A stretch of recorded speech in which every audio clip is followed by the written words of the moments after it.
आप सभी ज्योतिष मित्रों को नमस्कार। जय माता रानी। भाव विश्लेषण लेकर के हम पुनः उपस्थित हुए हैं और बहुत ही रोचक, बहुत ही इंटरेस्टिंग वीडियो के साथ ये आज की वीडियो होने वाली है। अब इसमें आप देखिए, पांचवीं गिनती अर्थात सिंह लग्न।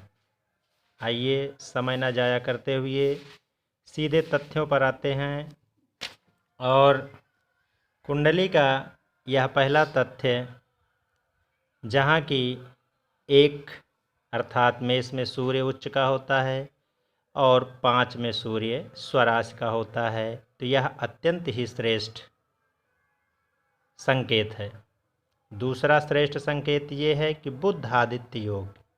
यदि बुध और सूर्य एक साथ कहीं भी किसी भी स्थान पर बैठा है तो उसका अच्छा रिजल्ट मिलता है, बशर्ते लग्नेश किसी दुह स्थान में न बैठा हो। हालांकि दुह स्थान से भी सर्वथा निगेटिव परिणाम ही नहीं देखा जाता। अगर कुछ स्थितियों में वह निगेटिव होता है तो कुछ स्थितियों में वह पॉजिटिव भी होता है। अब आइए देखते हैं कि सूर्य की सप्तम दृष्टि होती है सिर्फ सामान्यतया। बुध की भी सप्तम दृष्टि होती है सामान्यतया। चंद्रमा की भी सप्तम दृष्टि होती है सामान्यतया। अब चंद्रमा अपने इस स्थान से देखिए सूर्य को देख रहा है और चंद्रमा को सूर्य और बुध दोनों देख रहा है। इस स्थिति में लग्नेश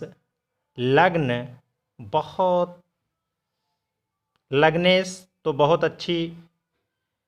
अच्छे अंश बल में नहीं है, लेकिन लग्न बहुत अच्छी पोजीशन में है। जैसा कि आप देख सकते हैं, पूर्ण युवा लगन है, अर्थात जातक निडर है, साहसी है, पराक्रमी है। देश विदेश में कहीं भी रह कर के अपनी बात, अपनी सत्ता जमाने का पूर्ण सामर्थ्य रखता है और यह मैंने देखा है। मैं किसी काल्पनिक कुंडली का विश्लेषण नहीं कर रहा हूँ। ऐसी कुंडली को हम लेकर आते हैं जो हमारे आँखों के सामने उपस्थित है और घटित हो रही है। उन्हीं कुंडलियों का हम विश्लेषण करते हैं, नाम सिर्फ गुप्त रखा जा रहा है। अब आइए देखते हैं यही बुध और सूर्य के साथ लग्न में ही केतु बैठा हुआ है और राहु। एक ऋषि मुनियों और ज्योतिषियों का एक सूत्र है कि यदि सूर्य राहु से दृष्टिगत होता है तो यह कहीं न कहीं अधिकारी या उच्च पदस्थ नहीं बनने देता। इसको कहते हैं प्रारब्ध का दोष। ये वर्तमान का दोष नहीं होता है, ये प्रारब्ध का होता है, पूर्व जीवन का।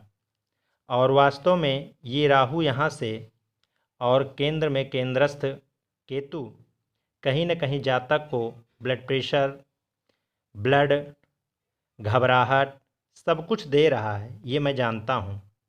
और राहु यहाँ से 7वीं दृष्टि एक दूसरे की सूर्य पर है। सूर्य पर कहीं से भी राहु की दृष्टि पड़ जाए तो वह राजा तुल्य भले हो, लेकिन वह राजा नहीं बन पाता है, क्योंकि राहु छाया ग्रह जैसा कि माना जाता है। फिर भी राहु यदि कहीं से भी अच्छे ग्रहों को देख ले, खास करके सूर्य को देख ले, बुध को देख ले, तो आप समझिए, हालांकि राहु यदि बुध को देखता है कहीं से भी तो उसकी पूर्वानुमान और दूरगामी दृष्टि होती है, ये सर्वथा सत्य है। किंतु कहीं न कहीं परेशानी और समस्या ये देता रहता है। किंतु सूर्य और चंद्रमा ये आपस में मित्र हैं, बुध भी मित्र है, इसलिए जातक का जीवन जो है सर्वथा सिद्ध है। और यह जातक स्वयं सरकारी नौकरी कर रहा है। जैसा कि पिछली वीडियो में हमने बताया था कि स्वराज का सूर्य होकर के लग्न में बैठा हो या षष्ठम में बैठा हो या दशम में बैठा हो, मेष में या स्वराज का, तो ऐसे जातक को गवर्नमेंट सर्विस मिलने का 100% चांस रहता है, बशर्ते देश काल स्थित परिस्थिति के अनुसार उसका विश्लेषण किया जाना चाहिए। अब यहाँ पे हम देख लेते हैं सूर्य की डिग्री बिल्कुल 2 अंश है, माने नथिंग। ये सूर्य के हिसाब, इसकी डिग्री के हिसाब से बिल्कुल नथिंग, कुछ नहीं है। फिर भी देखिए भाव बल और स्वराशि का होकर के बहुत ही अच्छा रिजल्ट दिया है जहाँ तक गवर्नमेंट सर्विस कर रहा है। अब दूसरे भाव में देखिए शुक्र विराजित है जो बुध की राशि है, और जो भी ग्रह बैठता है जिस जगह पे वहाँ से अगले भाव का बल बढ़ा देता है। तो इसलिए बुध यहाँ धन भाव को बढ़ा रहा है, और शुक्र जो है कारक होकर के द्वितीय स्थान में बैठा हुआ है। अब यहाँ पे अगर शुक्र की डिग्री देख लीजिए तो 17 पूर्ण युवा है, मतलब मात्र कुंडली में डिग्री के हिसाब से अगर देखा जाए तो शुक्र ही सबसे बली है, और शुक्र ने वो भौतिक सुख सुविधा दे रखी है और ज़बरदस्त दे रखी है। भूमि भवन वाहन सब कुछ दे रखा है। अब इसको हम कैसे पता करेंगे? अब यहाँ पे देखिए कि भूमि भवन वाहन के जो पति हैं, जो राशिस हैं, वो मंगल है। मंगल बेभाव में जा कर के बैठ गए हैं। हालांकि मंगल क्रूर ग्रह माना जाता है, कुछ लोग पापी ग्रह मानते हैं, कुछ लोग क्रूर ग्रह मानते हैं। फिर भी ये मंगल जिस चीज़ पे आता है एक तरह का जिद्दी बना देता है थोड़ा सा। फिर भी यह मोक्ष का कारक है यहाँ पर, और ये मंगली है। और इसकी चौथी दृष्टि पराक्रम भाव पे पड़ रही है, और पराक्रम में स्वयं गुरु जी महाराज बैठे हुए हैं। तो गुरु जी इनके मित्र हैं, इसलिए इनका पराक्रम कभी कम नहीं होने पाएगा जब तक सांस चलेगी, बहुत ही ज़बरदस्त। अब आप देखिए इसी को कि यहाँ पे 4 5 6 7 8। अब यहाँ देखिए कि पत्नी को कुछ समस्या हो सकती है, ठीक है, किंतु इसका क्यों समस्या नहीं होगी? उसका रीजन ये है कि गुरु की पंचम दृष्टि 1 2 3 4 5, पांचवी दृष्टि गुरु की पड़ गई पत्नी के घर पर, मित्र के घर पर, और स्वयं चंद्रमा यहाँ पर विराजित है। हालांकि सूर्य और मंगल ये विच्छेदक ग्रह भी कहे गए हैं, किंतु गुरु की जब दृष्टि पड़ गई तो मंगल और सूर्य दोनों गुरु के मित्र हैं, इसलिए यह भाव सुरक्षित हो गया। भले ही यहाँ राहु है, राहु व्यक्ति को चतुर बनाता है, दूरगामी बनाता है, दूर की सोच रखने वाला बनाता है। अब यहीं पे अगर देख लिया जाए तो शनि का मंगल के गिनती में, और यहाँ पे ये भी ध्यान दीजिए कि मंगल जो है नीच का है, चतुर्थ में है, चतुर्थ राशि चंद्रमा के साथ। फिर भी यह पॉजिटिव रिजल्ट क्यों दे रहा है? क्योंकि जहाँ भी मंगल की दृष्टि पड़ रही है वहाँ गुरु महाराज देख रहे हैं, इसलिए इस जातक का कोई भी बुरा होने वाला नहीं है। अच्छा देखिए यहाँ पर शनि जो है वो नौकरी का कारक होता है, कर्म भाव में बैठा हुआ है, भाग्य भाव में बैठा हुआ है, और भाग्येश जो है व्यय भाव में बैठा हुआ है। फिर भी शनि जो है किसी न किसी रूप में अगर मंगल और शनि की दृष्टि संबंध हो, एक साथ बैठे हों, तो टेक्निकल माइंड का बनाता है जातक को। तो शनि यहाँ से मान लीजिए 1 2 3 आय भाव को देख रहा है, तो आय हमेशा थोड़ा बहुत परेशानियों में रहा इस जातक का जीवन। फिर भी यह सन 94 से शनि की महादशा चल रही है, और हमें लगता है, मैंने फिलहाल ये नौकरी तो नहीं इनसे पूछा, लेकिन जातक के शनि जिस जगह विराजमान है यहाँ गुरु सप्तम दृष्टि से देख रहा है। इस कारण से जातक 16 साल से ही निश्चित है कि गुरु 16वें साल में जातक को चाहे 100 रुपया दें, 10 रुपया ही दें, लेकिन देने लगता है, भाग्योदय करता है। अब देखिए तो निश्चित है ये जातक को, जो गवर्नमेंट तो सर्विस थी सन 94 में, लेकिन ये है कि मुझे ये पता नहीं है कि कब से उनको मिली। आगे देखा जाए तो महादशा से स्पष्ट होगा, प्रत्यंतर दशा अंतरदशा से, किंतु इतना ही सामान्य परिचय देना उचित समझ रहा हूँ। अब यहाँ से देखिए कि शुक्र जो है यहाँ 12वीं गिनती, माने गुरु जी की राशि है, और गुरु स्वयं सप्तम को देख रहा है, और यहाँ से शुक्र जो है ससुराल पक्ष से लाभ दिला रहा है, ठीक है, और स्वयं यह जातक धनीमानी है।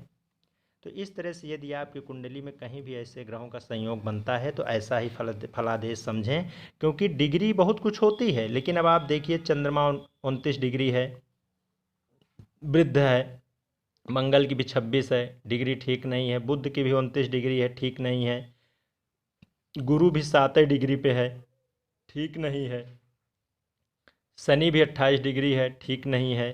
राहु भी 9 डिग्री है। ये सारे डिग्री बिल्कुल कहीं ना कहीं ये कमज़ोर हैं। मात्र एक ही ऐसा ग्रह है शुक्र, जिसका डिग्री अंशबल बढ़िया है और सूर्य स्वराशि का है। आप कहीं भी कुंडली में देख लीजिए तो दो ही ग्रह पर्याप्त हैं, जातक को राजा के समान जीवन यापन और राजकोष से मुद्रा दिलाने में सफल करते हैं। अब यहीं पे देख लीजिए नवमांश। तो नवमांश में देखिए छठी कन्या का जो लग्न है, और कहते हैं कि नवमांश हो या लग्न हो, अगर कन्या लग्न हो जाती है तो व्यक्ति पैसे पर ही बैठा रहता है, और वास्तव में ही ऐसा है कि वह पैसे पर जातक बैठा है।